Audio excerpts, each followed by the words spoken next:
What's up guys, it's Nathan here from Geordie Tech and welcome to my first video. Today's video is going to be a £500 gaming PC build, so let's get right into the video. For the CPU I've chosen the AMD Ryzen 5 1500X. This is a great budget processor, clocked at 3.5 GHz with 4 cores and only requires 65 watts. It also includes a cooler which will save money in the build for other aspects of it. It'll be great for gaming and it'll also be good with things such as video editing. It's not as good as something like a Ryzen 7 or an Intel Core i7, but it will still be a good fit for this build. It only comes in at £115 as well, which is a great price for a CPU with as much power as this. For the motherboard I went with the ASRock AB350 Pro 4 ATX motherboard. It's got 4 RAM slots with a max RAM support of 64GB, which is much more than you'll need, and it has 6 6GB per second ports, so you can have a lot of hard drives or SSDs plugged in if you want to. It also has onboard Ethernet, and is just an overall good motherboard.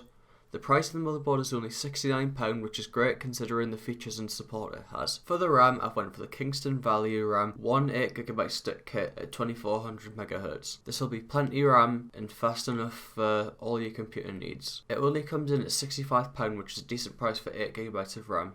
For the GPU, I've went for the MSI GTX 1050 2GB Aero ITX card, and it only costs £110, which is a great price. It's clocked at 1.4 GHz and can boost up to 1.52 GHz, and it only has a TDP of 75 watts, so it won't use much power to run. For the storage, I've went for the Western Digital Caviar Blue 1TB for £35. I opted for this over an SSD because there's only a budget of £500, so I couldn't fit an SSD into the budget, but the Western Digital Caviar Blue will still perform very well running at speeds of 7200 RPM, and having 1TB of storage, you can't really go wrong. For the power supply, I've went for the XFX XT 500W 80+ bronze certified power supply at only £36. 500 watts is all you really need, and there's still headroom for you to upgrade in the future. Last but not least, the case I went for is the Corsair Carbide Spec 04, which is a great mid-tower case coming in at only £48. It has 3 3.5-inch bays and 2 2.5-inch bays, and has front USB 3.0 ports, so you can't go wrong with this case at this price. So I hope you enjoyed the video and maybe found it somewhat useful, and if you did, hit that like button and subscribe to the channel for more videos like this. My Instagram will be linked down in the description, where I'll be updating you guys on the videos I'm working on and much more. So that'll be me for now. I'll see you guys in the next video.